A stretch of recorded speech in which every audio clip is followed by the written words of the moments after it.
Hello, the internet. Welcome to another episode of 80-Bit Podsmash. Featuring Penguin and Termite. We here are your hosts. Where gaming goes to grab a beer. Booyah. This is our second episode. One and only. I noticed last week that I used flagship. So this is our flagship episode 2. Yes. I used flagship to describe the past two episodes, the episode 0 and episode 1.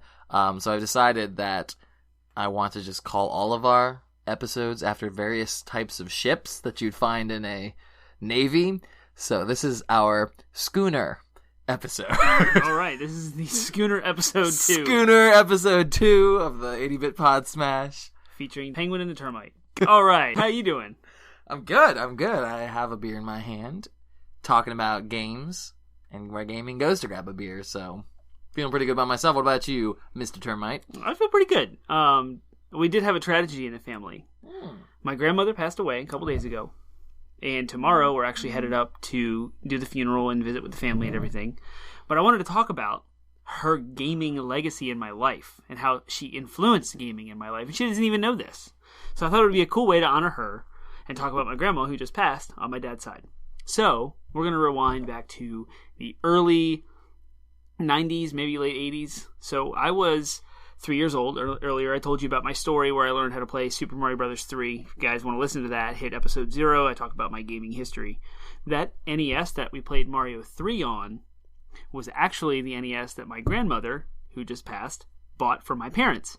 Oh. So if it wasn't for her contribution, yeah, I wouldn't have fallen in love with games at the young, ripe age of 3 years old. She's like your patron. Or right? Whatever. Matron? Yeah, so now we're going to fast forward to when we received an N64 for Christmas. That's also in episode 0. It's one of my favorite memories. Skip ahead another year. The Legend of Zelda Ocarina of Time release year. My mom got me that for Christmas. That same year, my grandmother came down from Maryland, is where they lived, to visit us and hung out with the whole day. They actually got us a go-kart, which was amazing that year. But it was snowing outside. Well, it was white. It was not snowing. It had snowed, so the grass was covered in snow and ice. White, we didn't want to die. It counts. So we couldn't go race our go-kart around in our yard like we wanted to. But I got Ocarina of Time for Christmas, so I had no problem staying inside. And I remember my grandmother napping in my bedroom, because that was where she was staying, and I was bunked up with my brother. But the N64 was in my room. So I snuck in there while she was napping and was trying to grab as much Zelda time as I could and not wake her up. And it's just a fun memory of my grandma being there. Well, condolences to you and your family. We're going to fast forward another year. What? This is the third thing to talk about my grandma and her contribution to my gaming. My condolences were early. A little bit, but it's okay. I accept them. Thank you. So the next year, Christmas happens. We always get together with family. At this point, I'm probably in 7th grade, I think. My brother could probably correct me if I was wrong. So we're eager to open up our Christmas presents. And at this time, we had a magazine subscription to GamePro, which I have sitting on the shelf next to us up there. And I had known about the games that were out there, but we only had a Super Nintendo and an N64 and a PC that could hardly play StarCraft. So we were very limited in what we owned. But I still had my eyes on the industry. So I knew Dreamcast was out there, or about to, and Saturn was out there, and PlayStation had just come out, and I was aware of the PlayStation library and all those other games for Dreamcast and Sega. So I was very eager to play all these other games, but we couldn't because we didn't own anything. Right. So my grandma got me and my brother a shared present. We were so excited to open this sucker up. So we finally got down to the evening, because always make you wait till the last minute, right? You gotta have dinner, you gotta have dessert, and then they mess with you. It's messed up. Yep. So we finally opened it, and it was a Sony PlayStation. Nice. My brother and I lost it. Classic. We were ecstatic. And with it was Crash Bandicoot 2 and Mortal Kombat Mythology Sub-Zero. Wow. And both of those games are on the shelf up there still. Nice. I didn't know Mortal Kombat Mythologies was going to be as bad as it was. I actually didn't really know a whole lot about it. It was just a Mortal Kombat game, and we love Mortal Kombat, so I was ecstatic. So my brother and I disappear for hours. We're upstairs, we're playing PlayStation for hours. But then it hits me like a ton of bricks. There's a video store a mile away, and they have a whole library of PlayStation games that I can now finally rent. So I rush downstairs, and I don't know what time it is. Maybe they're closed. I don't know. But I rush down there. I'm like, can we please go to the video store? I want to rent these games. My grandma was livid. What is wrong with you? I just got you two games. Why can't you be grateful? And in her defense, she didn't know. I was extremely thankful for what we got. I loved Crash Bandicoot 2. It's still my favorite Crash Bandicoot to this day because of her. And I can't wait to play the remakes that are coming out on PS4. Mm-hmm. Eventually I'll get that, a side note. But I was confused. I had no idea how to react to this or how to handle the situation. I was a 7th grader. Like, the emotional complexities of trying to, like... So I just kind of was like, confused, and went back to playing our games because we loved them. Yeah. They were amazing. So I think my parents kind of calmed that storm of that drama and made well for us. But anyway, so that's my grandmother's contribution to my gaming life. Awesome. We had a PlayStation 1 and an NES because of her. She'll be missed. She'll be very missed. And I will tell that story tomorrow with my family, and hopefully we'll laugh and reminisce over it. Yes. Yeah. Awesome. Well, I hope it all goes well, and I'm sure your Nana's in a better place. Thank you. All right, moving on. We have some DLC for you, which, as a reminder for new listeners, is downloadable content. And, we're going to hit that off. We're going to do a Who Would Win in a Blank. And I have decided this week that... Hold up. You have the blank, I have the who. I have the blank, you have the who. You don't know who I'm going to pick, and I don't know what you're going to pick. Exactly. We have thought of these things ahead of time. This is the first time that we're hearing it, so... This is not rehearsed. Nope. There's no planning, no outlines, no notes. It's completely downloadable. All right.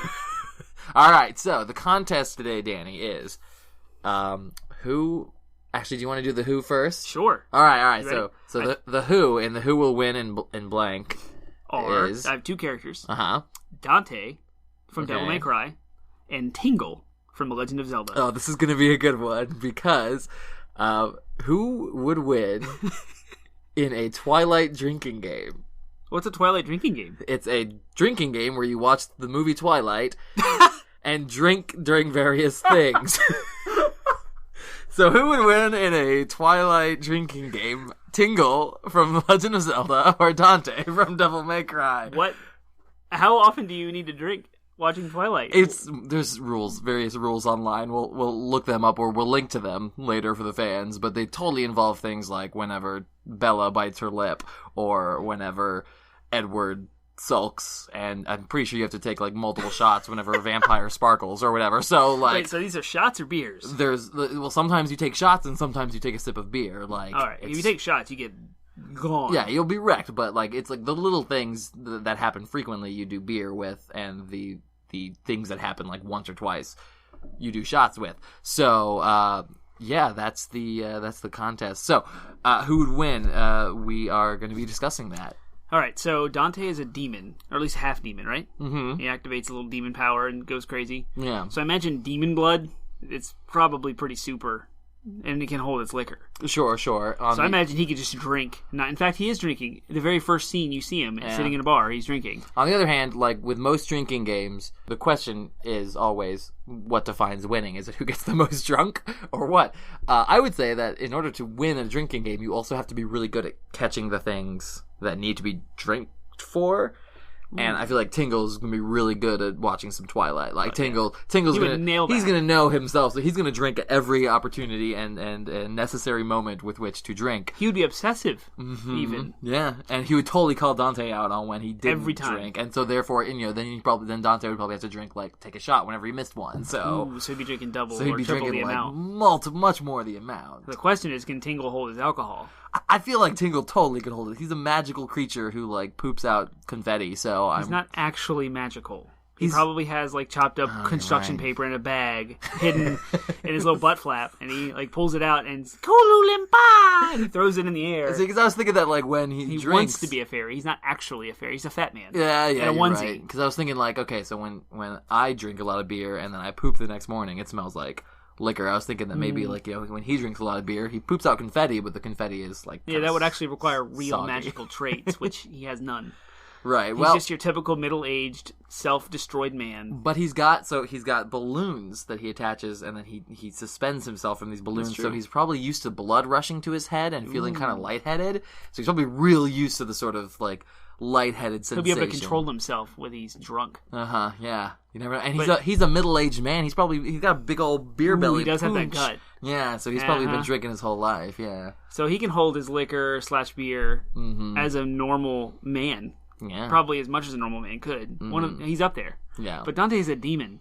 And he has his feminine side too, so perhaps, he might be more familiar with with Twilight than I give him credit for. He probably knows it. Yeah. He's probably obsessed over it, like you were saying, and knows every moment that you require him to drink, and he will call Dante out. The question is, can Dante get drunk? Good question. I think he can get drunk. Why else would he drink in that case? Nobody drinks for the flavor of it. Like, let's be real here. You begin to appreciate the flavor because you get drunk. And you associate it with a good craft feelings. beer, and I sip bourbon. And that's not what totally Dante drink drinks. For the taste. Dante doesn't drink craft beer. He drinks Bud Light piss water. We don't know that. He was drinking liquor in the game. Was it liquor? I don't know. It would look like bourbon or scotch or something. Okay, well, like he had finer tastes. You don't drink liquor for the taste. Absolutely, I do. I'm very, very picky about my liquor. I say Dante can get drunk, and we'll lay that down there. The whatever he has to drink, whatever it would take to get him drunk. So maybe it's like demon infused liquor. That's the point of the drinking game. I see. Now you you're changing the game a little bit. Yeah, All right, so we'll tweak the rules. Now we're going to say that the alcohol or the liquor from Dante's world that the demons would drink and they enjoy is what he drinks. Yeah. And then what Tingle appreciates from Hyrule, whatever milk he gets drunk on. Lon milk. Drinks. Lon milk. Right. It's Lon milk, yeah. Clearly. Yeah, from the milk bar. Yeah, the chateau.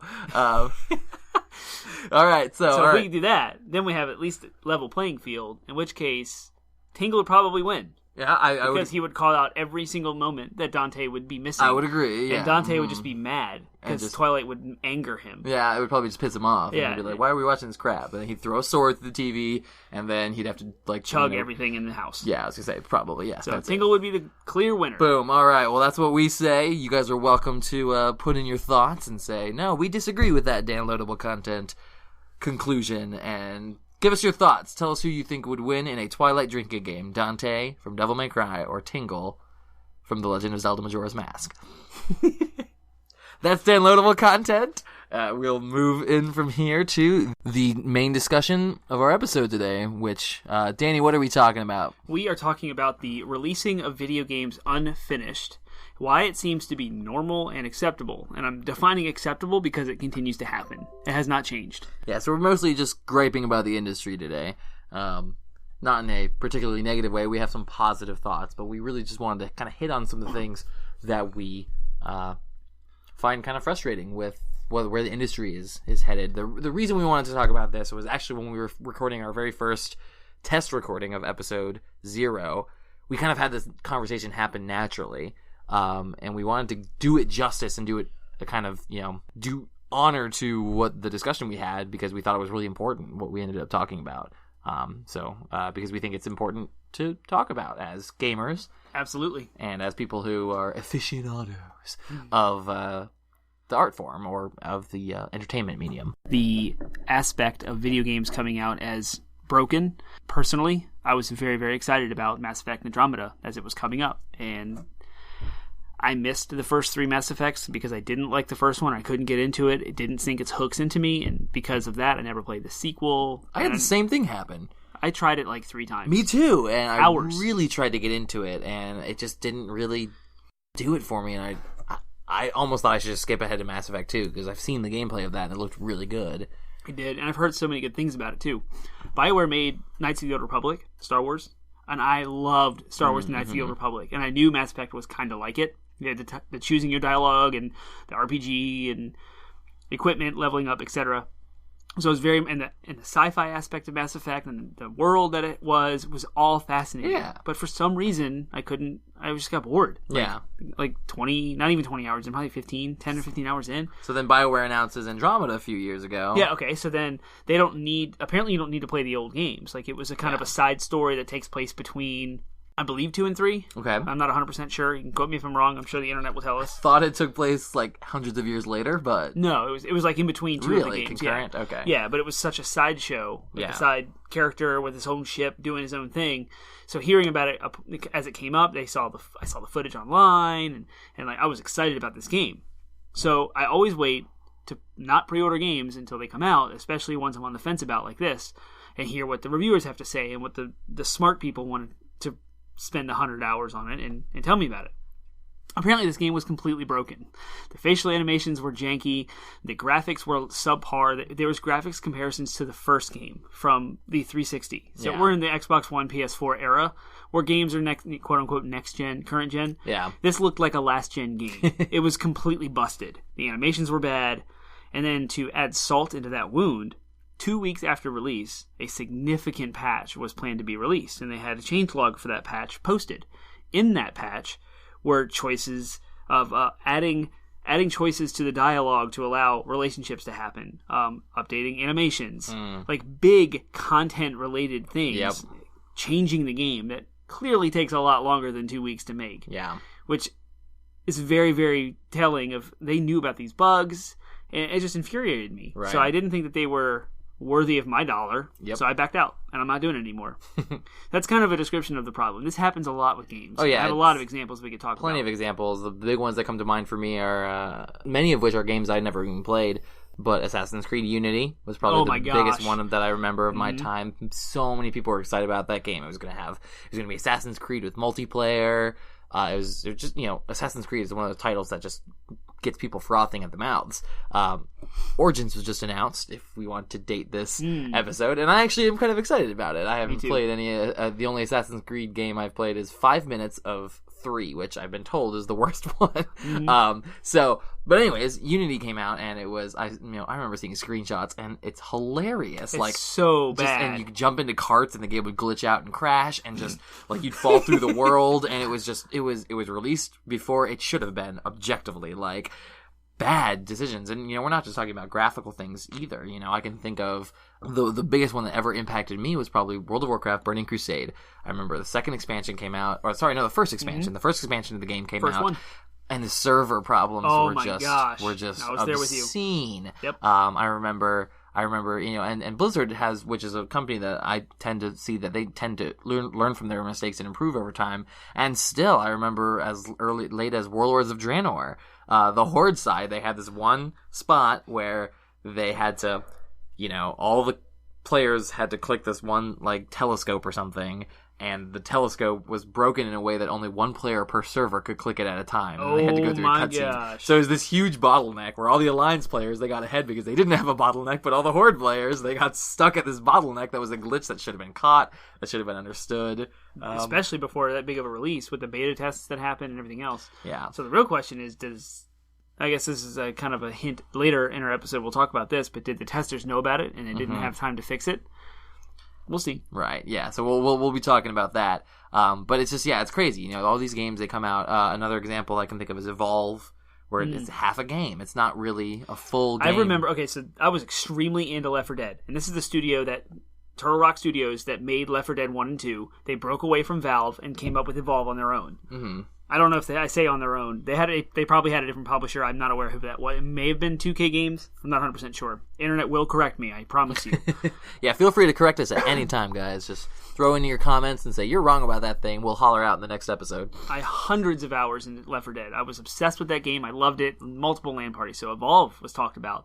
One big monster versus 4. I'm like, this is going to be incredible. I can't wait. Again, didn't pre-order it. Mm-hmm. Wait till it comes out, folks. Wait till it comes out. Sure enough, the content that was promised was behind another $40 paywall, which means you had to spend over $100 to get what the game was promised originally. And what you get for $60 was only a little bit of the game. Yeah. I said, forget it. I'm done. I'm not playing it. I'm not supporting that company anymore. I'm not buying it. Yeah. And who knows? Like, I could have rallied 6-7 friends, and we could have had It's free to play now. It's very anecdotal. I believe it's moved to a and then free it goes to play free model. to play, which completely annihilates all motivation for me to ever want to play it. But you see, it's these people who are shooting themselves in the foot. It's these developers that aren't, putting out quality content, or at least are rushing their content, and then they make these marketing mistakes, such as paywalls and downloadable content walls, that then force them to end up, they lose money because of it, and then they're forced to... It's not done right. Yeah, and then they're forced to make these complete changes to their model, such as Evolve going free to play because they lost so much money and people stopped playing their game because it was ridiculous. Yep, that's a good segue into asking ourselves what the causes are. Yeah. Why do these games come out? Why does it still happen? Why are they still buggy? Mm-hmm. And I have another side question that I'm just going to leave with you guys, and I love comments back from you guys, feedback about this. The games we've largely talked about were around the 2013-14 era, right when the PS4 and the Xbox One were new to the market, which means they had no development history. Everyone was scrambling to try and develop good quality games for new hardware that was just released. So if you look at the difference between the release titles for PS3 and, say, The Last of Us, it's night and day. You'd almost think that there was another console inserted in the middle there. Yeah. So it was very early in the development cycle for these consoles, and I would love to know, compare and contrast, like, current games. It's now 17. Oh my. It's 2017. What year is it? It's going by so fast. Gosh, by the time this is out, it may be 2018. No, it's not that late. But to know if they fix their issues. If games are not as buggy now as they were then. So just keep that on the side. We're not going to talk about that anymore because I didn't do the research to figure out what games are buggy. I personally don't know of any from 2016/17 that were that bad, except for Mass Effect. Yeah. But yeah, so we're going to talk about the causes of why this happens. The first thing I want to think of is the pre-order culture. Mm-hmm. If you notice, every single game that comes out, and this is almost 100%, every one of them, there's some ad that says pre-order now for some exclusive thing. You get a t-shirt in the game or an outfit, you get an extra trinket or some item or weapon. And the funny part is, you get a weapon in an RPG by pre-ordering it, and it's really good at the beginning of the game, but then as you grow up in the game, it sucks, and so you don't even use it for like the rest of the game. Right, so it might be good for 5 to 10 hours of in-game time, if that. Yeah. And so there's this huge push for pre-orders. Pre-order a game now, and if you do it digitally through the PlayStation Store, the Xbox Store, or even through Steam or Blizzard's app or Origin, you pay full price up front. If you pre-order it through like GameStop, you just put $5 down, and you can cancel it at any time and get your money back. So there's a big difference. There is a growth in digital sales. I think it grew 30% over last year. So those people are pre-ordering games at full price now. That's like asking to have your house built and just paying for it up front instead of making like, or I'm getting ready to have a deck put on my house, and there's plans. Like each contractor has ways of divvying out the funds that you have to require. 20% at sign up, 50% when they show up with the materials, 30% when they're done. Like, you wait to pay for your stuff as it's done. You don't pay full price till it's out. Yeah. So why would you pay full price for a game before it's even out? Mm-hmm. I don't get it. With the exception of Nintendo. Nintendo's nearly flawless in all of their game releases. They don't have bugs. They don't require day one patches. And if they do, they fix them pretty quickly. Right. With the exception of some of the Wii, there was like a patch with the Wii where you had to like send in your Wii with the game installed, and they had to like throw a file on it. Wow. It was horrible, but I think it was for Skyward Sword. There was a game-saving glitch. But these are like very anecdotal and very rare if you look at across all of their titles and everything they come out with. So if it's a Nintendo title that I'm excited about, I'll pre-order those, especially with Amazon Prime.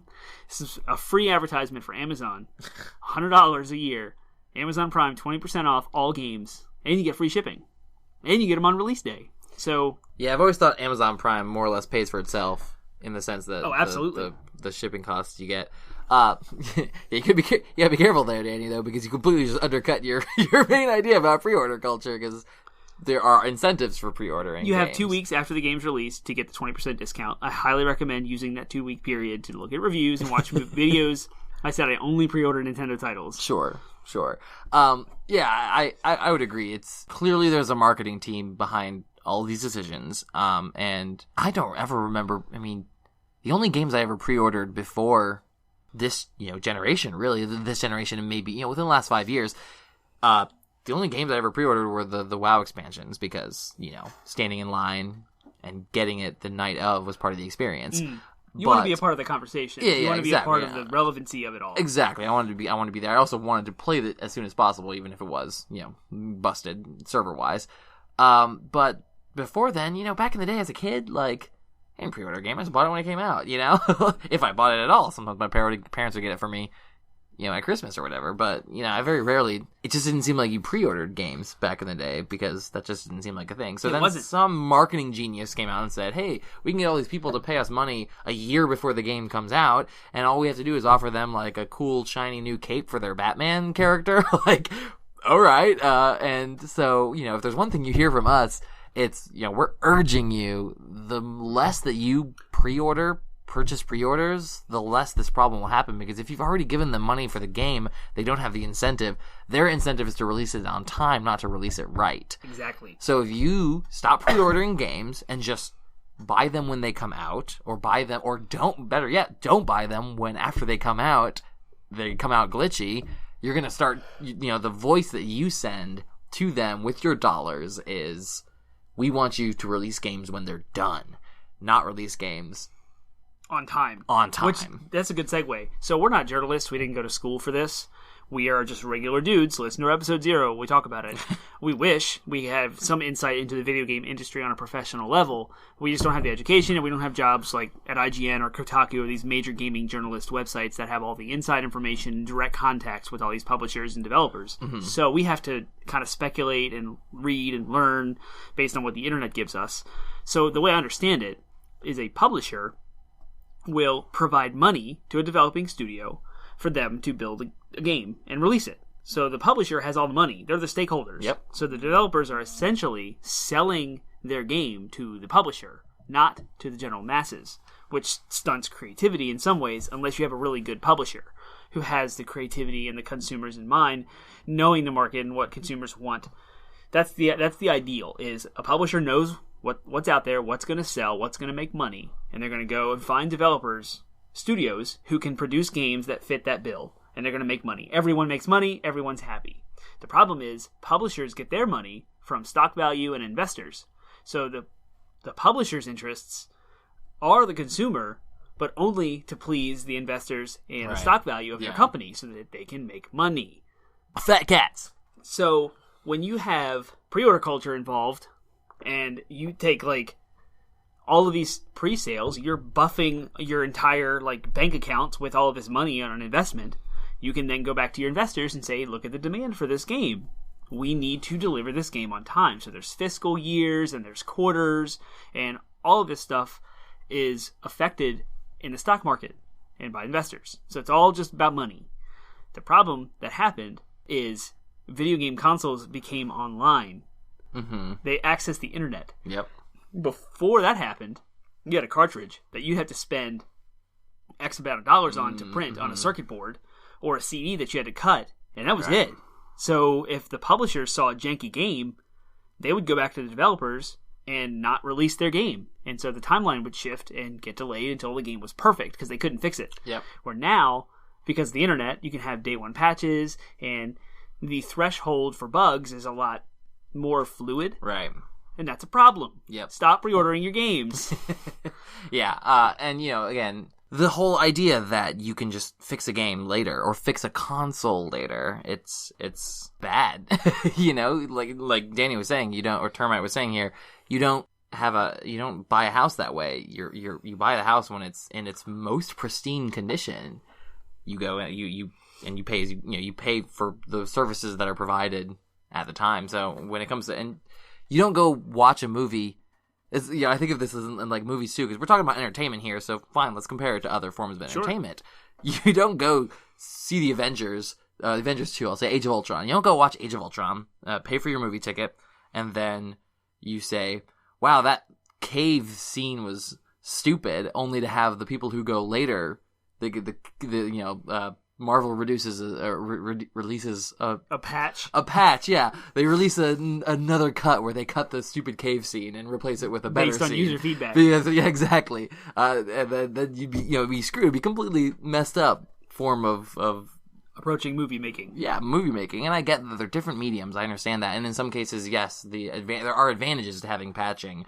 But I think about the biggest thing that frustrates me with all of this is, I'll use the example of the Nintendo Switch. It's a great console, has some great games, and I'm really enjoying my Nintendo Switch. However, it was released too early. They were clearly trying, the developers of Breath of the Wild were like, okay, we're done. We have this game, we're ready to release it. And they're like, and you can tell the marketing team was like, well, we really want to release the Switch with Breath of the Wild. So you could tell that Breath of the Wild's release date was pushed back, and you could tell that the Switch was bumped up. And the reasons I say this are several reasons, because as of right now, the social features are non-existent. The only thing I can do socially with the Switch is join a lobby with my friend Termite here and play Arms. It's the only thing I can do right now with my Switch as of June. For online interaction. Exactly, for online interaction. There's no partying up. There's no online voice chat. There's no lobbies. There's no. I can't message him and say, hey, do you want to play Mario Kart? Like, I can't do any of that like you can with any other console. I can't. There's no Netflix. There's no third-party apps, which they may never release those, and that's fine. But you'd think with a handheld console that you could go on the go, you know, the Switch is clearly meant to, in some way, compete with like a cell phone. You know, clearly it's designed to be like, oh, I want to pull out my Switch to entertain myself while I'm at the DMV, not pull out my phone. So you'd think that there'd be some kind of movie app or something to watch content on. That wasn't present. It just seemed, and then the game library, you know, when it first came out, there were like 5 games, you know. If it had come out in December, it would have had probably all of those features that I just talked about, and it would have a library of 8 or 9 AAA titles. Mario, Splatoon, ARMS, Zelda. You'd have all of these, you know, you'd have at least, I said 8, but it's probably more like 5 or 6 AAA titles that are released. You just mentioned 5. Yeah. The fact that Nintendo even released those 5 in a single year is awesome. Amazing. It's great. I get coming that. out of the Wii U, we got like one of those a year, tops. Yeah, for sure. But if they had just waited till December, they would have had a considerable library of games to release. It's very clear to me that the developers probably wanted to release it for the holiday this year, but the marketing team or the publisher decided, no, we have to release it with Zelda, which wasn't necessarily a bad decision, but it was still clearly it was a rush decision. It was a decision made based on time and marketing, not a decision based on development and where the console was. What I love about all that, the games are flawless. They're good. They good. They did patch Zelda for like some minor performance stuff to do with like the handheld mode and some of the dense foresty things. The frame rate drops that they were complaining about initially, they didn't bother me. They didn't bother most of the game because it actually outsold the Switch. Like, there was more copies of Zelda sold than Switch consoles. The attach rate was over 100%. So, Zelda was flawless. Mario Kart came out flawless. There's still no patch for that. ARMS released. ARMS is flawless. No day one patch. Absolutely. It's amazing. So, like, the software is awesome. Yeah.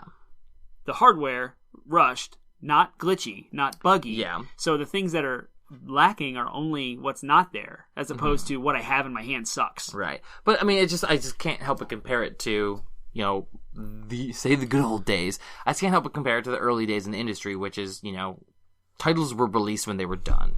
Consoles were released when they were done.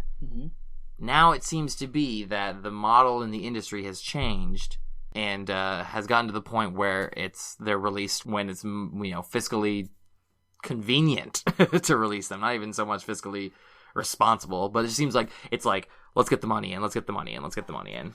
Perfect example. The Sega Saturn was actually rushed to beat the Sony PlayStation so much that at E3, when the Sony PlayStation was announced, I do believe he walked up, I don't remember the names, I'm sorry, internet correct me because you guys are amazing and you have all the information. The Sony Gym, so Tom Kalinske announced the Sega Saturn, and he talked about all the features and the price tag, which was actually $399 when it was $400. And then the Sony guy walks up to the stage after that whole announcement, and he's like, "Hey," he didn't say a word. He just goes $299 and sits down. The crowd went nuts because they had already heard all the speculation about what PlayStation could do. It was $100 cheaper than the Saturn.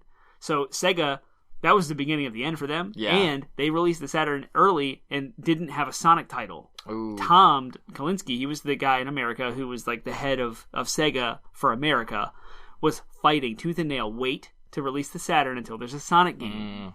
It launched with Virtual Fighter and like Time Cop. I don't remember the name of it. You guys will correct me with that too. And Nights into Dreams. So those titles were good. They were fine, but they weren't enough to sustain the Saturn. But if they'd have waited, got a Sonic title in there, they could have potentially changed the entire thing. Yeah. And it actually could have competed against Sony, because Sony was brand new. It had nothing. Yeah. Sonic the Hedgehog on a new console? I'm in. Yeah, and what I will say about this phenomenon within the industry is I gotta give props to Blizzard. They tend to, you know, it's a well-known joke within Blizzard fans, if you look at the WoW forums or the Diablo forums, it's always soon.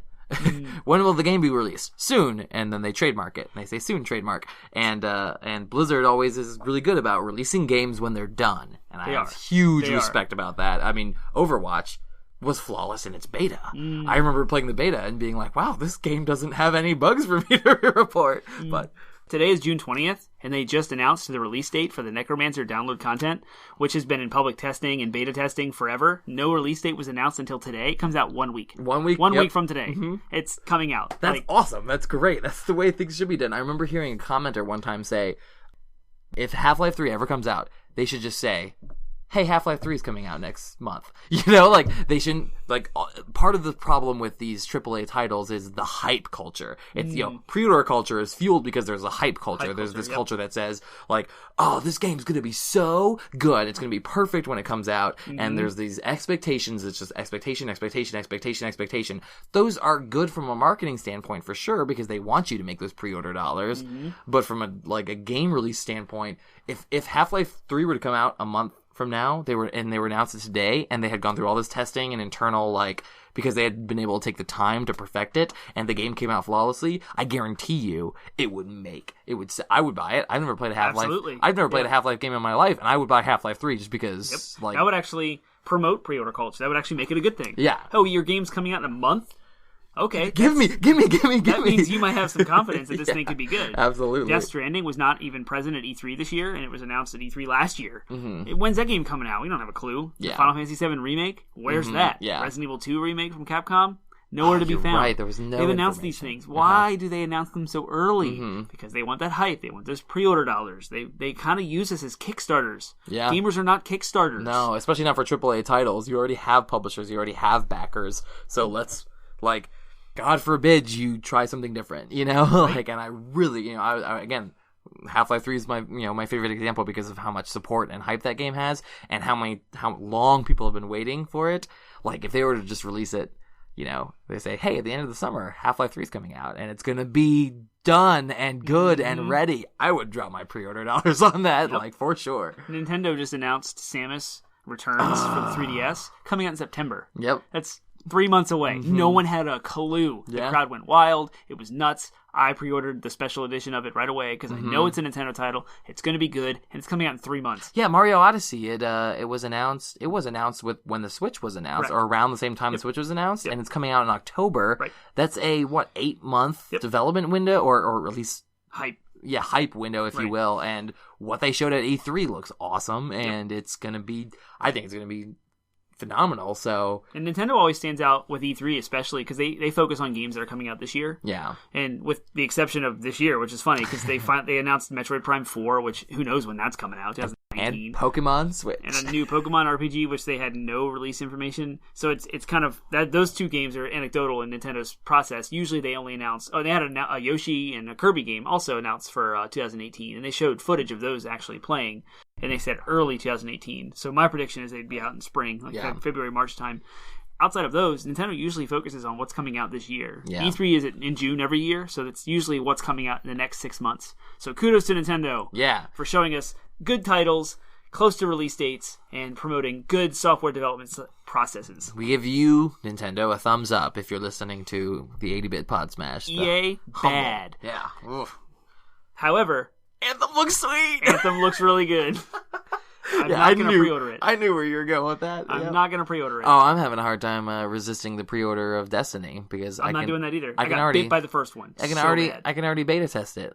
You get early. All they're offering you is early access. Oh, they do that too. But that's it. Early access, I still get access if I don't pre-order it, so I'll just get in the beta. You think about, we talked about World of Warcraft and the expansions that come out, and you want it to be relevant, you want to be in the conversations, that's kind of the drive of the pre-order. I get that. You want to be right there on day one and have the game. If you wait, let's be honest, you want to post your screenshots on Reddit. You want to be the guy with the upvoted screenshot. Yeah. Yep, we get it. Yeah, for sure. But if you just wait 2 days and let everyone else go through all the muck, yep, and verify the game for you, and then you're not wasting $60 because we don't have a lot of money for this stuff. Yeah. So speaking of testing out games, we did want to talk a little bit about game testers and game testing and the things that they catch. There's a great Cracked article where they Crack.com, if you guys aren't familiar with it. They're a comedy website, but they do a lot of really good research-based articles. They did a research article where they interviewed someone who was a game tester and who had tested games. I forget who they tested games for, but we'll link off to the article in this episode. And it was amazing to me, fascinating to me, because what's crazy is these game testers, the people who professionally test games for a living, their whole job is just sitting there for 80 hours a week playing video games. They catch most of these problems. They're outsourced companies. Yeah. These guys are not... That's the problem. They don't talk to the developers at all. Yeah. In fact, the producers don't let them. They don't like it. They don't want the developers to be close to the testers. Mm-hmm. And so they keep them completely separate houses. Yep. And so they'll submit these bugs and they'll say, hey, there's a glitch on blah, blah, blah. And the developers will be so strapped for time or for effort that they'll just say, nope, not fixing that. Sorry.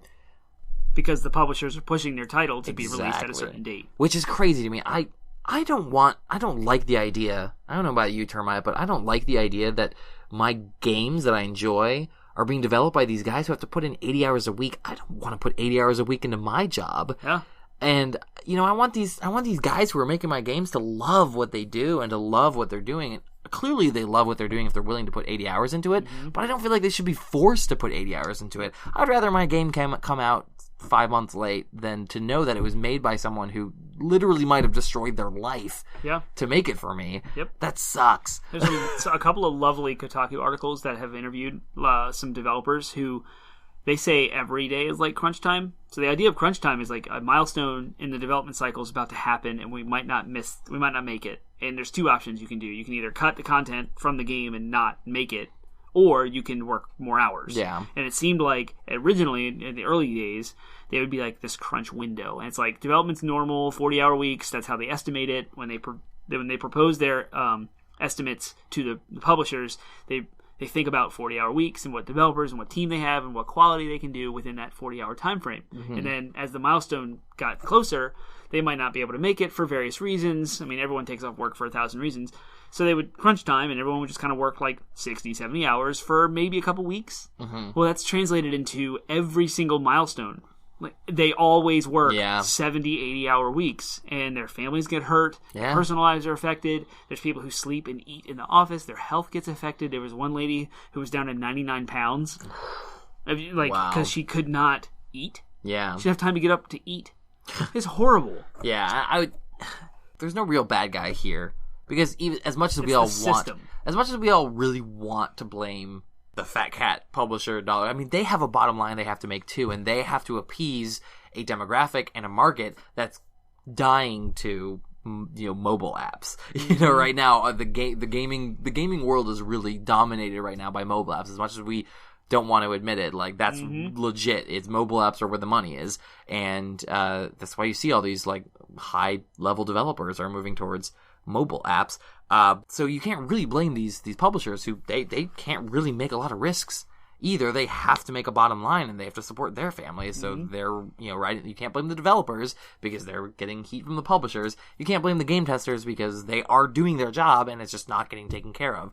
The blame lies as much on us as well. We are the demanding demographic. We are the demanding consumers who say we want our games out sooner, we want them out now, and clearly we're willing to pay for them whether they're ready or not. If we just relax, take a breath, and just sort of be okay with things, these are games we're talking about, these are forms of entertainment, like, you can wait.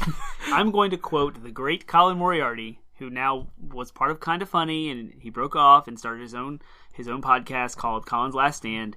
He is a fantastic genius when it comes to video games. A book, a library, and a Wikipedia in and of himself. Mm-hmm. And he says, I wish there would be no video game releases for a year. They would just stop. Everyone just stop for a whole year. It gives us all a chance to catch up, take a break, play what's out there. There's so many video games that come out every single week. No one has enough time to go see every single movie in the theater that comes out every Friday. Mm-hmm. We don't have enough time to come out and play every single 80-hour game that comes out every week. It's a huge backlog. It's a gaming thing. It's funny in our culture to talk about our backlogs and our processes for how to roll things up front so we can actually play them. And that'd make a good podcast episode. Yes! Topic noted. Ding!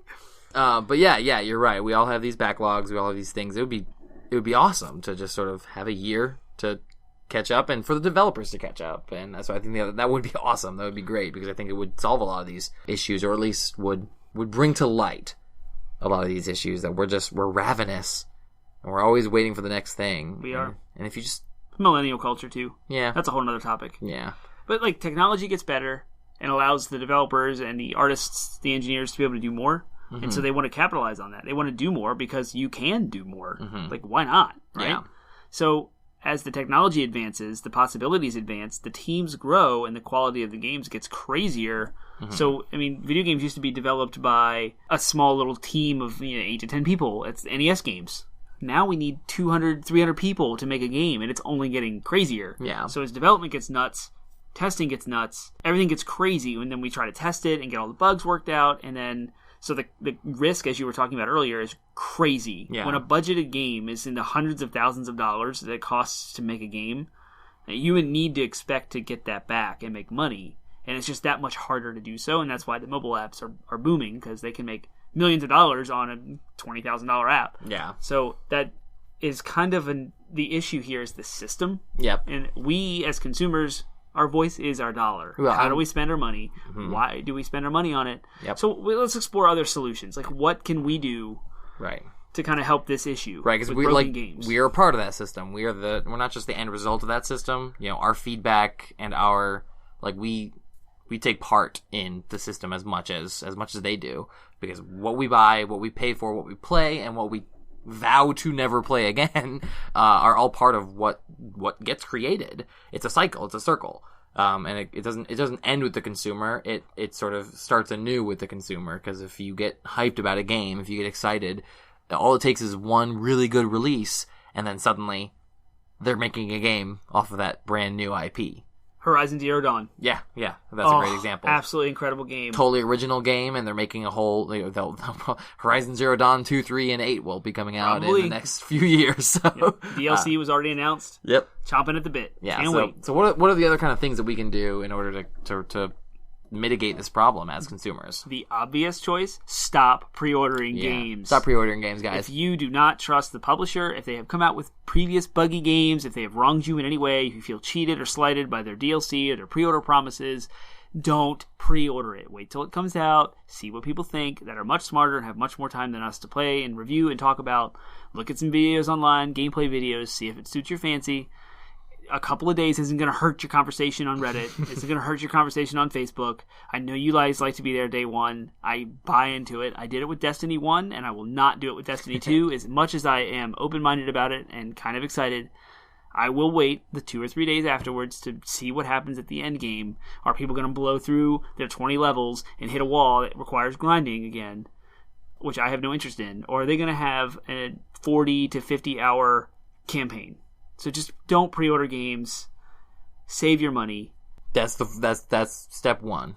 What's step 2, Danny? Stop harassing developers or individuals online. Right. There's no individual fault of any person. Yep. And I'm talking about Gamergate, and I'm talking about the Mass Effect Andromeda animator, I don't remember her name, the death threats, the fear-mongering, the silly insults, and it's childish, it's immature, it doesn't gain anything. Let's not destroy each other on the internet over video games. Yeah, what's the he who is without sin cast the first stone? Correct. Quote from the Bible. I mean, we just walked through, everybody's, the whole system is the problem. It's the system, and we're part of it. Individuals. We, as individuals, are also part of it. Your pre-ordering mania, your desire to have things out sooner, and your pressure to, you are the piece of the puzzle that pressures the publisher, and the publisher then pressures the developers, who pressure the testers. It's this cycle is all, you're a part of it as well, and so, like I said, take a break. Play what you got. Catch up on your backlog. Play what you got. Just enjoy the medium as opposed to trying to control it. And you might find that the quality increases and the quality is better. It's no one's fault. It's not no an individual. One person's fault. Correct. It's a huge kind of mess. And obviously what we can do to improve it is constructive criticism is awesome. When you say, hey, this was not well done, that's fine. If you're like, you're a bad person and I hate you and I'm never touching anything that you create again, that's not really helpful. So where we can take part in the process is when our feedback is constructive, it helps the industry. And when our feedback is constructive in a positive way too, when you say, like what we just did with Nintendo, where we're like, keep it up, Nintendo, keep doing what you're doing, that's good feedback too, because then you're praising and giving the dog the treat, giving Pavlov's dog the treat when they're doing something right. So keep that kind of feedback up. Just be aware that your feedback matters, your voice matters, and in order to use it right, you got to be a part of the solution as well. I'm going to give you guys full transparency. So I usually pre-order games through Amazon, which means I get the 20% off. So I want to show you guys, or at least list to you, the games that I have pre-ordered right now. Since I just told you not to pre-order games, I'm going to give you the conditions of this. So here we go. Metroid Prime 4. That's Nintendo. I'm going to keep that pre-ordered until I hear the first weirdness about it, and I'm immediately going to cancel it. I have Final Fantasy Dissidia NT for PS4 pre-ordered. It's an arcade game. It's been out for years already. It's been patched. Characters have been added. It's a solid game. It already exists. I can look at gameplay right now. I know it's going to be good. I know I'm interested. It's a fighting game. I can't wait to play it. Characters from all the Final Fantasy series that you get to fight. It's kind of like a Smash Bros. For Final Fantasy. I have Pokemon Ultra Sun pre-ordered because I loved Moon, and I'm going to love Ultra Sun because I've seen gameplay footage. It's from Nintendo. It's going to be solid. It's going to be awesome. I have Splatoon 2 pre-ordered because I love the first one. Again, Nintendo. I have Mario Odyssey pre-ordered because it's a Mario game that everyone at E3 is playing, and I can currently look at gameplay videos and listen to smart people talk about it who have played it on the show floor at E3. So these are the smart decisions. I want to be transparent. I say don't pre-order games. I've pre-ordered some. There are a lot of games I'm interested in from E3. Anthem, Destiny 2, the new Need for Speed game was announced. I'm not pre-ordering those games because I don't trust their publishers. I don't wait for the price to drop. I currently don't have Horizon Zero Dawn. Yeah. I never pre-ordered it. I'm months behind. I'm borrowing it from a friend and kind of playing it, but I eventually will buy it because I'm playing it and love it. Yeah, I mean, and there are strategies you can use. My strategy is I don't pre-order a game unless I really know that I want to have it. That I've done the research and seen that it looks like it's a solid game. I did pre-order ARMS because again I did a beta test of it. I did all these things that I had escape points where I was like, okay, I have it pre-ordered because I want it and I want to go ahead and have that check mark off my list. But I was ready if the beta test had gone poorly, I was ready to knock that pre-order off, cancel it in a heartbit. I wanted to make sure that that's another thing. I didn't even think about that. Go ahead, sorry. Yeah, I wanted to have an escape hatch built into it. But furthermore, I also want to analyze not just is it a game that I want, but is it a game that I know I'll be able to purchase when it comes out. I know, a lot of our listeners I expect are going to be listeners who game on a budget. Yep.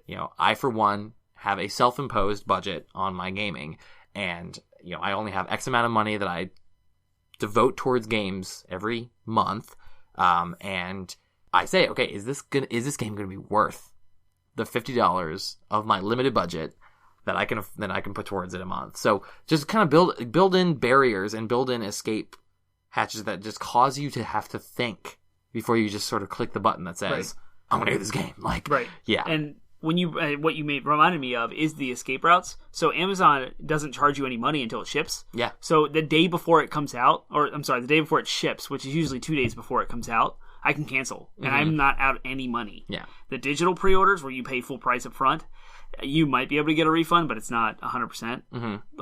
I don't know what that looks like. I'm scared to do that. I don't want to commit the $60 right now. Right. I don't even like GameStop's $5 policy. Yeah. I don't even want to do that. It's like, let me pre-order and wait till it ships. I think Best Buy does the same thing. Yeah. It allows you to pre-order and cancel whenever you want. So the lessons that you should take from this are use Amazon. If you're going to pre-order, use something. Use Best Buy has the Gamers Club, yeah, which gives you 20% off, but you have to pay, I think, $30 to do that. Gotcha. So it's way less expensive than Amazon Prime, because Amazon Prime's $100, and you still get that 20% discount when they first come out, and you get a trade-in bonus. And pre-ordering, they don't charge you till it ships. So Best Buy's pretty good too. Yeah. So use some kind of system that not only gives you a refund, but also allows you that escape, where you can back out of a pre-order and it doesn't cost you a thing.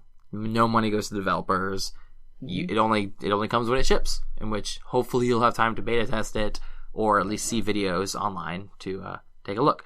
So yeah, that's our episode for today. That was the Schooner episode 2 of Episode 2. Our discussion about the industry and where we think it's going, what we dislike about it, and what we like about it. So please like this. Please subscribe to our podcast feed, and please give us feedback. Yes. We welcome any discussions and conversations. Yeah, whether it's about our DLC, downloadable content, whether it's about any segments that you would love us to do, or any topics that you'd love us to talk about during our main topics, we'd be happy. We want this show to evolve with you and evolve as it goes. So, yes, feedback. Let us know what you think. And correct us, because I know we've said 1,000 facts that are wrong. Yes. Or fill in the blanks. Whatever you want. So, cool. We look forward to hearing from you guys, and have a great week. Have a good one. See you next week.